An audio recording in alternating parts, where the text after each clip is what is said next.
All right, so this Knife Thoughts video is going to be a review of this knife, and this is the KTactical Katana folding knife. And so to give you a little bit of background on why I'm reviewing this, I got a message from KTactical on Instagram saying that they enjoyed one of my Civivi videos and that they are kind of branching out into the knife market and were interested to see if I would like to review one. Now, I had never heard of KTactical whatsoever. I am not that involved in the tactical world in general, but I'd never heard of this brand. When I looked into it, it seemed at first to me like they catered to the airsoft type market. So, tactical gear, but designed for, use in airsoft and things like that. And you can see they've got, kind of an interesting branding going here with this card that came with the knife. But I asked them, I said, well, I love to check out new knife companies, and I was interested in kind of what KTactical was. They said that they started out with concealed carry type gear and are trying to branch out into other things like plate carriers and now knives.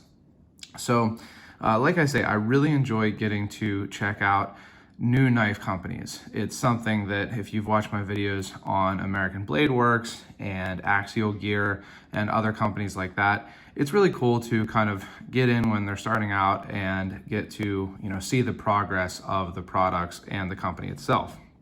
The other thing is, when I went and looked at this knife, I actually thought that it looked pretty cool. I do appreciate a modern knife given some styling of traditional styling. And that's kind of what this is here. So I said, yes, I would like to check it out and review it, but I will, as always, give it a fair and honest review where I, mention both the good and the bad. And they said that's what they're looking for. And they were looking for feedback also, which is, I've found to be common among, new knife companies. So they sent the knife out and I got it. I did an unboxing. I decided to just post a review for a reason you'll see in a second here. But first of all, it's a nice looking knife. So it is real carbon fiber overlaid over G10 and then milled out to look like a handle wrap, like a traditional Japanese style handle wrap, which you see on a lot of, katana fixed blades. Really, this might be more like a, just a tanto, basically, not a full-size katana, but like you might see on a traditional Japanese fixed blade, the handle wrap. And it does look pretty good. The milling is, pretty good on that handle. The other thing I like about the handle that, again, gives it a traditional kind of feel to it, it's very much a modern knife, but a traditional feel, is that it has these anodized bolsters. So these are aluminum anodized gold to look like a brass bolster, which again is pretty common on a traditional katana knife or a Japanese katana fixed blade. The next thing here is that it did come pretty centered. It does have a low or deep carry pocket clip. A little bit of that sticks out over your pocket there, but it is centered well. It has, as you can see, a thumb stud and a flipper. Now, in my unboxing, I found that I just really can't flip this knife without a whole lot of wrist flick. So you can see I can flip it with some wrist flick.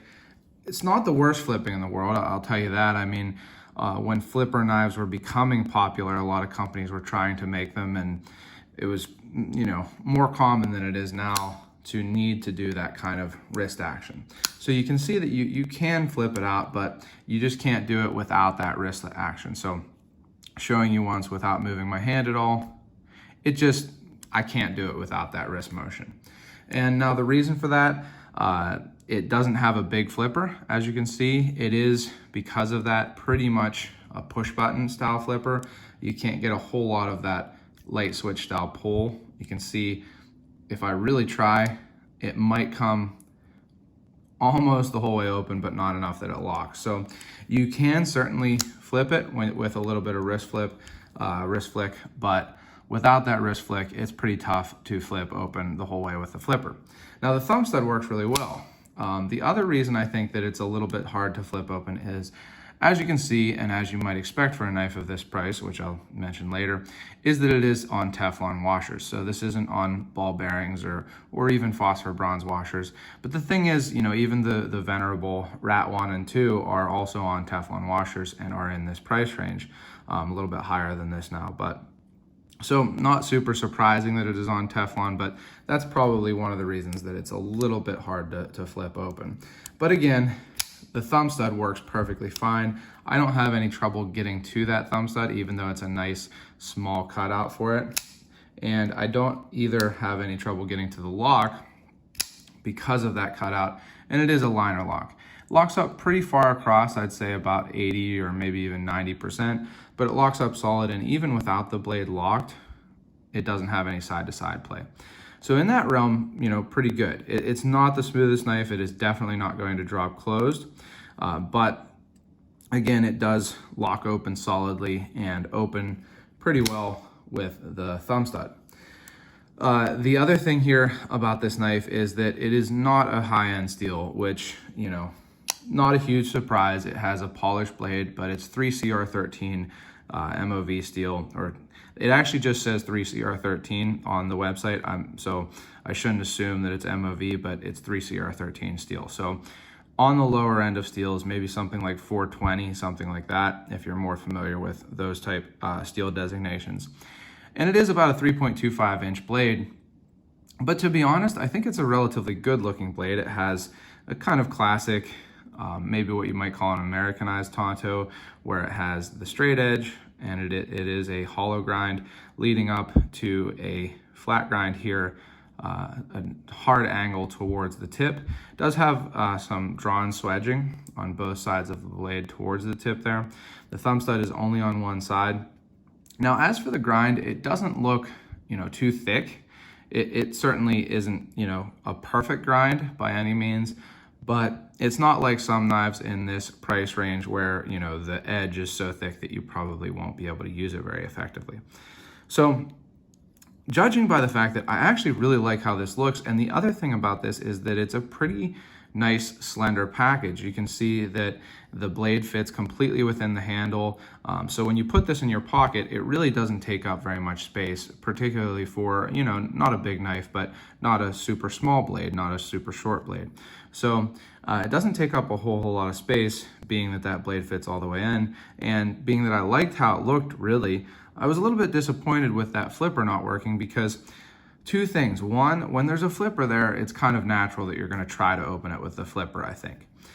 The other thing is that it does take away a little bit from the slender, you know, carry profile that this knife has.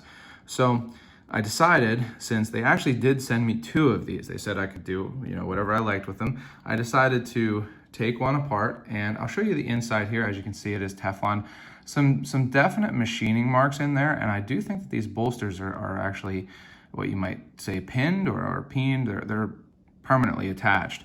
But that is the inside of one edge, and what I did, or one handle, but what I did was I actually just took this and ground that flipper off. So really simple and easy. It took me maybe 5-10 minutes with a grinder, but I just ground that down and then made sure to get the burr off, and, you know, made sure to keep it cool while I was doing it with some water. And I thought that it would look good and work better. So another thing that I found out that was, to be honest, I was pretty surprised about when I took this apart, is that it is a D-shaped pivot. So the pivot pin will not, you know, spin when you're taking it apart or putting it together. So here is the pivot that goes in, and then I will put this blade on, put the stop pin, get that unlocked, and then the second side there, well, it fell off actually. There is the other Teflon washer. It's a little bigger on that side.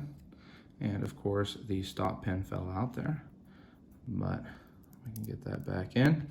And then put this side on, like so. Make sure that stop pin goes in, and then line up the posts down here, and it should be good to go back together. So I'm going to start with this bottom pin or screw. This is using a T6 Torx screw, and screw that in. Then the next one, and I'm not putting any lock thread on this, or thread locker.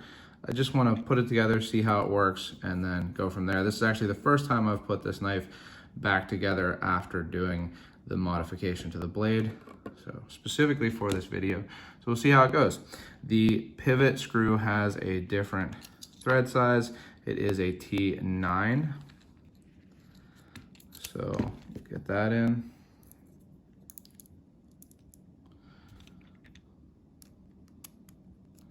And again, it is really nice, and like I said, to be honest, kind of unexpected that it has that D pivot. A lot of knives in this price range don't have that, and it certainly, you know, makes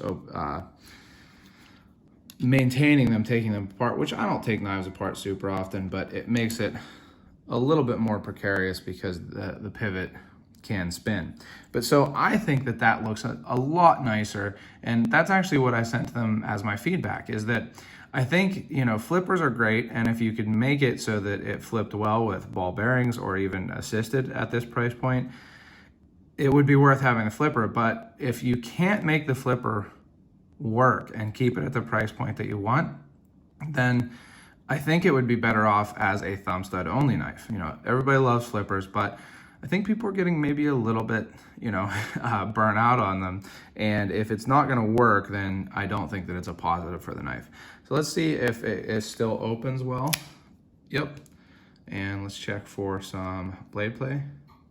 No blade play, and it actually feels smoother. And now I don't, you know why that is. It's probably just from adjusting it, but definitely feels smoother. And yeah, there's no side-to-side blade play even when unlocked. And it is drop smooth now. So maybe it needed adjusted a little bit for that flipper to work better. But of course, as I always say, you know, you shouldn't have to modify a knife for the features to work.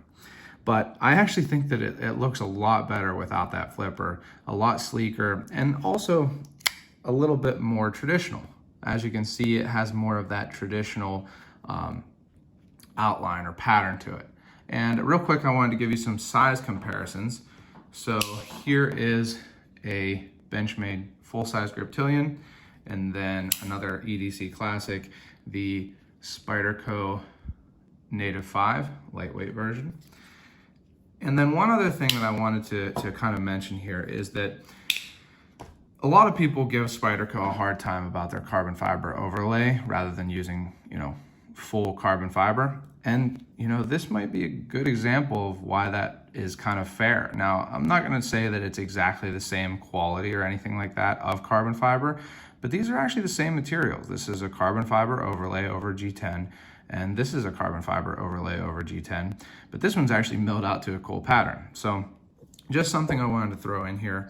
And the price of this knife, to finally get to that, on KTactical site, and also you can get them on eBay, is $25. So it's not a super expensive knife. It's a little less expensive than something like an Ontario Rat 1 or 2, like I mentioned earlier. And if you want a knife that has this kind of Japanese styling, the Tonto and Katana type styling, it might be a good option, particularly if you are willing to adjust it. So that's something where, you know, it might be able to be adjusted so that the flipper works better, but again, I don't think you should have to do that when you get it. And honestly, I am just as or more happy with how it looks with just the thumb stud.